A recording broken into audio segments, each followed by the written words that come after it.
Walaupun kita juga masih menantikan bagaimana hasil secara resmi dari KPU, tapi sejumlah lembaga survei juga sudah merilis hasil perhitungan cepat atau quick count-nya kemarin. Bagaimana tanggapan dari masing-masing tim ses? Apakah juga sudah menerima atau akan ada langkah lanjutan? Pagi hari ini kita sudah kehadiran 3 narasumber di studio. Sudah ada Bang Billy David Nero Tumilena, juru bicara muda Timnas Amin. Selamat pagi Bang David.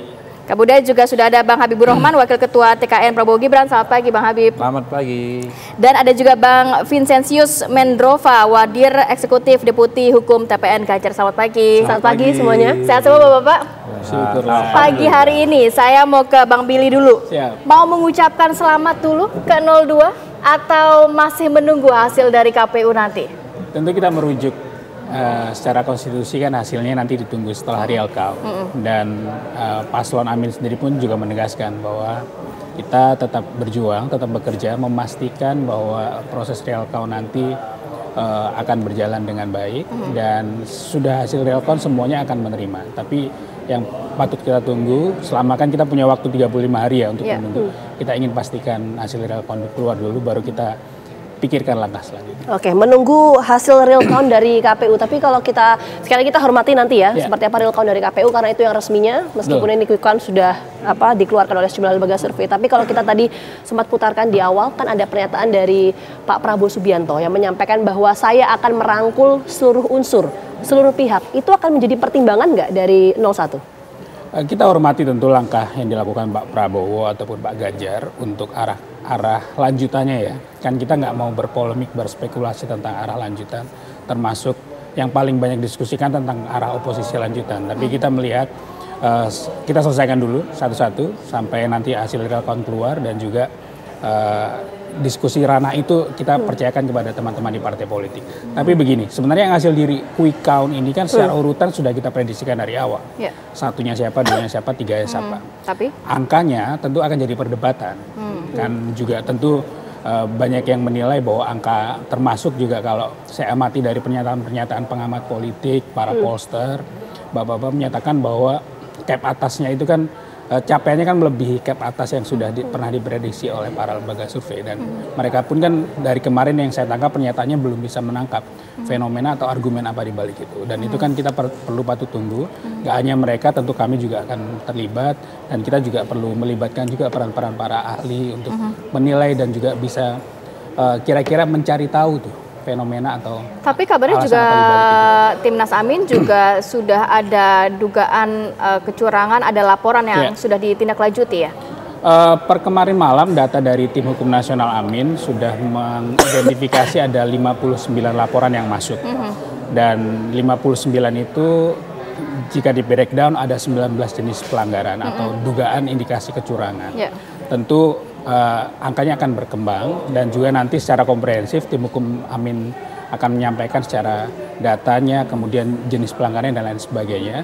Tapi juga yang perlu kita sampaikan ke publik bahwa kita tidak pernah menganggap enteng permasalahan-permasalahan seperti itu. Nantinya kita akan sediakan line center, akan sediakan jalur aduan sehingga ketika ada masyarakat menemui hal yang diindikasikan ada hal tersebut bisa melaporkan ke Timnas Hukum. Oke, ada hal atau pernyataan dari Pak Anies yang mungkin ingin saya tanyakan tapi nantilah ya Bang Billy. Saya mau ke Bang Vincent dulu. Bang Vincent, kalau ini melihat hasil quick count itu seperti apa dan kalau kita mendengar pernyataan dari Pak Prabowo Subianto akan merangkul seluruh pihak, seluruh unsur, seluruh kekuatan, akankah itu menjadi pertimbangan dari 03? Atau justru oposisi lanjutan? Kabarnya sudah ada akan ada pertemuan antara Ketua Umum Partai Nasdem dengan juga Ketua Umum PDIP. Iya, pertama tentu kita menghargai apa yang hasil dari quick count itu, tapi menurut kami kita tidak perlu terburu-buru menyikapi hal tersebut. Ya kita belajar kejadian waktu 2014 ya. Waktu di 2014 bagaimana Pak Prabowo melihat hasil quick count atau menurut hasil internal mereka bahwa mereka cepat-cepat bersujud syukur ya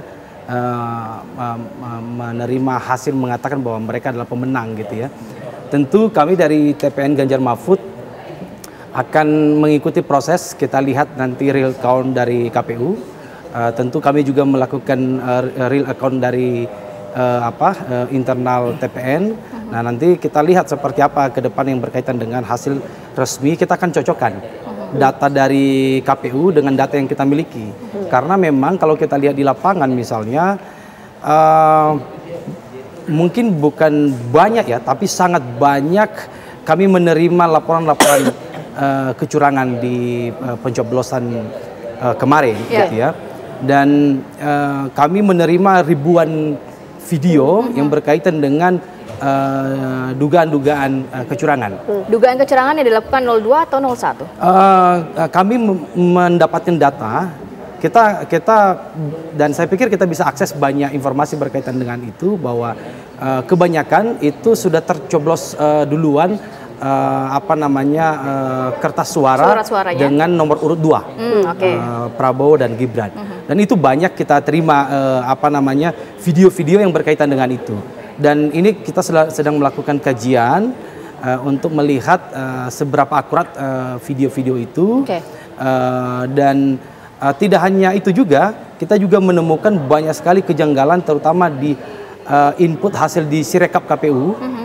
Kita menemukan misalnya di Sirekap KPU itu suara paslon nomor 2 kalau berdasarkan formulir C hasil itu hanya 62, namun di hasil inputnya itu 860. 860. Nah, ini kan dari temuan-temuan yang kita dapatkan ini, nah ini kita lakukan pengkajian. Oleh karena itu kita tidak perlu terburu-buru menyikapi hasil quick count. Kita akan lihat real count dari KPU, dan kita juga akan mencocokkan dengan count dari jadi menunggu hasil real count. Sebetulnya kami ini ingin menggali soal bagaimana sih sebetulnya komunikasi para elit pasca hasil quick count kemarin. Tapi karena ini membahas soal dugaan kecurangan pemilu, dijauh dulu deh Bang Habib. Baru nanti kita fokus ke soal komunikasi elit. Saya ingin fokus ke sana soalnya. Iya, sebagaimana disampaikan Prof. Mahfud ya. Mungkin menyampaikannya beliau 2019. Namanya KPU ada aja salahnya pasti, tentu. Sempurna tentu tidak sempurna. Kesalahan ada di mana-mana. Potensi kecurangan bisa dilakukan oleh semua paslon. Kami juga punya daftar potensi pelanggaran dan kecurangan yang cukup banyak sejak kemarin di berbagai daerah, di Jawa, di Kalimantan, di IKN ya. Tentu itu akan menjadi catatan juga bagi kami. Artinya kan yang begini-beginian harus diselesaikan. Termasuk laporan-laporan kecurangan, informasi dugaan kecurangan yang disebut-sebut menguntungkan kami. Kami akan mendesak itu semua segera dituntaskan. Artinya realnya sudah ada. Tadi kan ada Pak Ahmad Bagja kan ya, Rahmat Bagja. Mekanismenya, kanal-kanalnya sudah jelas ya. Silahkan saja. Kalau Pak Rahmat Bagja nggak perform misalnya sebagai Bawaslu, ya ada DKPP segala macam. Nah, tapi soal komunikasi antar negarawan, sebagaimana Mbak Vita tadi sampaikan, menurut kami, ya kami juga mengalir saja. Tapi saya masih ingat saat berbicara dengan Bang Habib beberapa hari atau beberapa pekan lalu, saat memang kabarnya 02 membuka dengan tangan lebar untuk masing-masing paslon nanti mau bergabung atau tetap istiqomah oposisi. Jadi gini Mbak, kita ini kan harus berempati juga. Kami pernah dalam posisi yang sama, seperti teman-teman yang disebut sekarang sudah kalah berdasarkan QC, quick count. Ya kan? Akan menjadi sensitif, betul. Kalau kami terlalu proaktif misalnya, ya kan? Wah, ini hitungan belum selesai, dugaan pelanggaran belum diproses, kok udah ngajak-ngajak ini berangkulan. Tapi kalau kami sombong misalnya kan ya, kami tidak buka option tersebut sama sekali, dianggap arogan, sombong. Jadi makanya harus pas-pas banget. Jangankan itu, Mbak. Artinya saat ini pun sebetulnya kami juga masih kaget dengan hasilnya. Dibilang 52%. Ya, semua harus survei sebelum ini 52%, ternyata mungkin karena efek bandwagon ya kan, yang tidak jawab, tidak tahu, ternyata kan hampir 80% ke yang sudah dinyatakan menang. Sehingga sekarang kan di 57, di 58 kan persis angkanya antara 6 sampai 7%.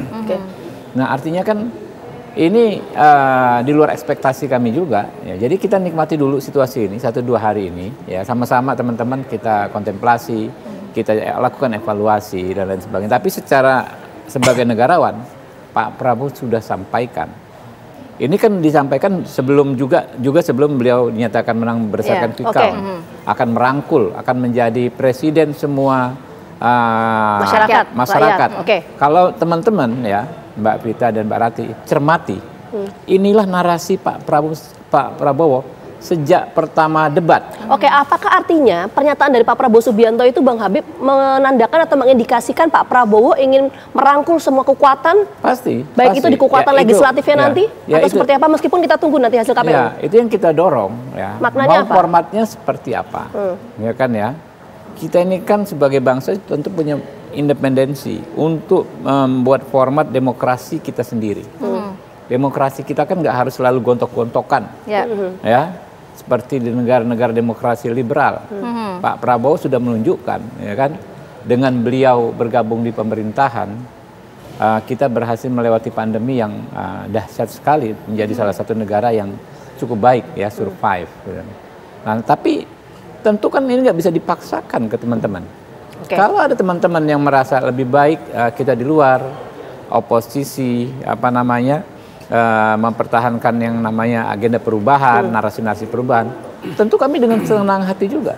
Silakan berjalan di relnya masing-masing, ya kan ya, menjadi oposisi yang berkualitas. Kami perlu itu juga. Bang Habib, singkat sebelum ke Bang Billy, kalau memang ini ingin merangkul semua kekuatan, baik itu di eksekutif, legislatif, itu nanti gimana check and balancesnya? Kan dalam sistem demokrasi perlu check and balances. Cermati rapat-rapat di DPR, komisi-komisi DPR, itu check and balances itu sangat berjalan. Ya, bahkan dari partai-partai yang disebut-sebut pro pemerintah terhadap menteri-menteri dari eksekutif. Misalnya kami nih di Komisi 3 kritis sekali terhadap Polri, kritis sekali terhadap Jaksa Agung, kritis sekali terhadap Kemenkumham. Bahkan yang kritis-kritis itu adalah tokoh-tokoh dari partai-partai pendukung pemerintah. Ada Arteria Dahlan, ada Taufik Basari, ya kan, ada Arsul Sani. Itu kan tokoh-tokoh. Begitu juga di Komisi 6, ya, teman-teman dari PDI Perjuangan, dari Golkar. Di Komisi Kesehatan, teman-teman ingat Mbak Ripka Ciptaning, ya, Komisi Kesehatan, Komisi 9, beliau vokal. Di Komisi 4 misalnya ada Kiki Rizky Aprilia, kader PDI Perjuangan, vokal terhadap kementerian. Artinya check and balance tetap bisa berjalan. Meskipun koalisinya gemuk, check and balances, perspektifnya Bang Habib ini masih tetap akan jalan. Menurut saya secara kelembagaan, fungsi DPR sudah cukup maksimal. Bang Billy, silakan tanggapannya. Sebelum itu juga Bang Billy, kalau melihat, sudahkah memang ada komunikasi yang dibuka juga dari Ketua Umum Nasdem kepada 03?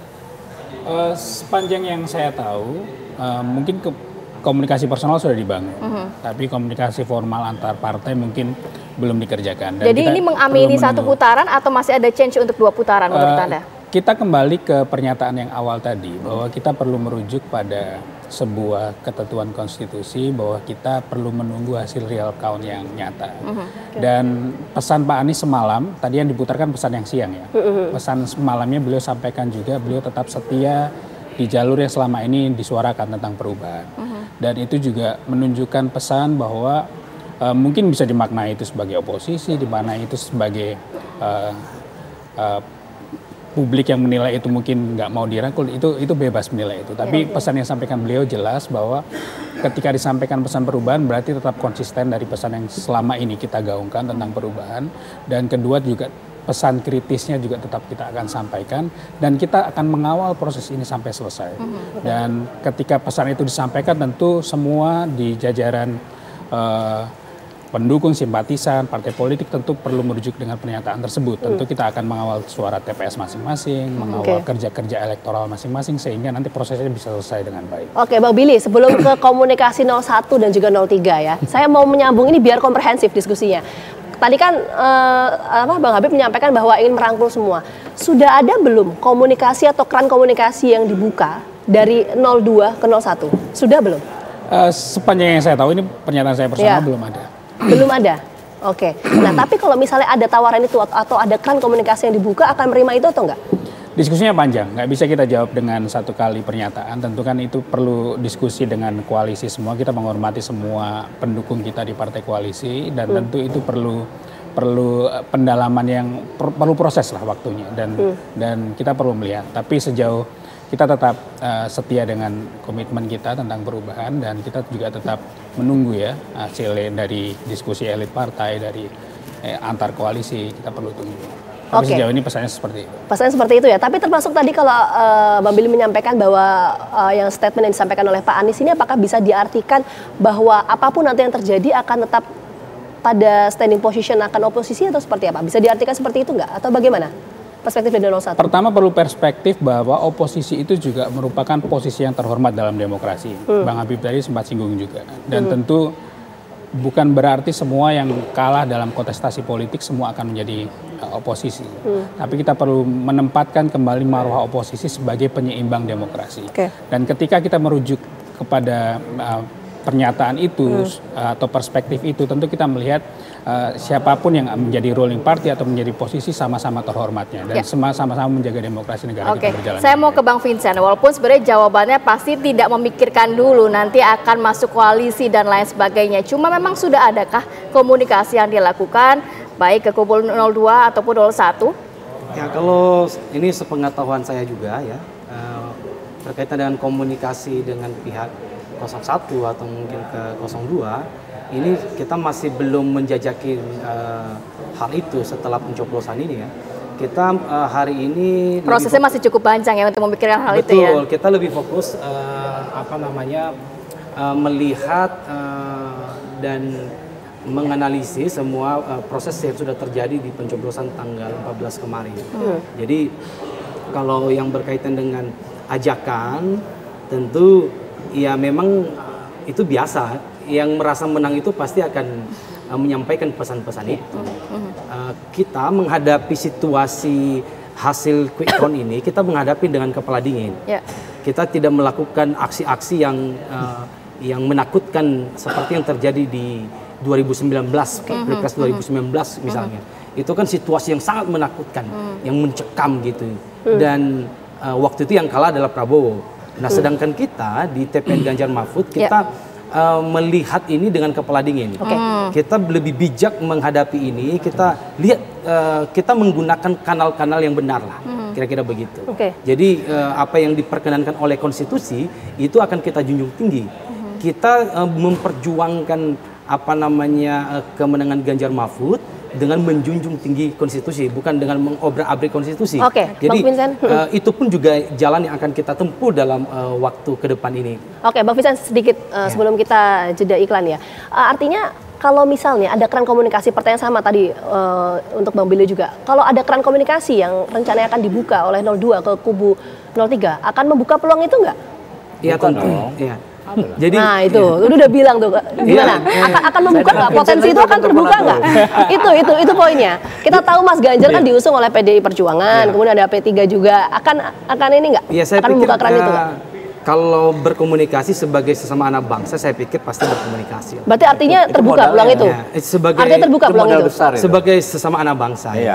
Itu poin kita sebagai sesama anak bangsa. Tapi dalam konteks apakah itu nanti lebih pada koalisi atau misalnya menjadi oposisi, saya pikir itu soal keputusan politik dan itu akan kita pikirkan lebih lanjut setelah tuntas persoalan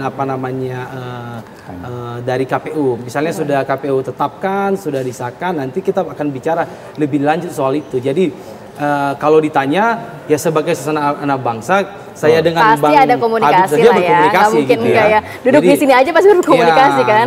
Kita nggak mungkin berantem. Jadi kita ini nggak menutup hati. Tapi pertanyaan saya, ini suara Bang Vincent atau suara yang merepresentasikan partai pengusung dan lain sebagainya? Itu kan pertanyaan. Nanti. Gini, ini bukan singkat. Kita mau jeda. Yang saya tekankan di sini adalah sebagai anak bangsa. Kalau ketemu, masa kita tidak menyapakan begitu. Poinnya sudah. Tapi kalau soal nanti keputusan politik, tentu akan kita serahkan kepada yang ketua umum partai. Jadi memang proses komunikasi itu mungkin tidak saat ini dipikirkan begitu, walaupun 02 juga sudah membuka ruang untuk komunikasi, tapi selesaikan dulu lah perhitungan dan lain sebagainya. Tapi nanti mungkin di segmen berikutnya saya juga ingin mendalami, melihat suara-suara hasil dari perhitungan cepat kemarin, di mana ada beberapa seperti Amin unggul di Aceh, kemudian di Sumatera Barat kalau tidak salah ya, kemudian juga Prabowo Gibran ini hampir di semua provinsi, sedangkan untuk 03 sendiri yang biasanya menjadi kandang banteng atau yang biasanya dipikirkan menjadi suara-suara dari 03 seperti Jawa Tengah dan juga di wilayah Bali, ini nampaknya kok berpindah suaranya. Nanti mungkin kita akan bahas sedikit mengenai hal itu sesaat lagi, tetap bersama kami di Presiden Pilihan Rakyat.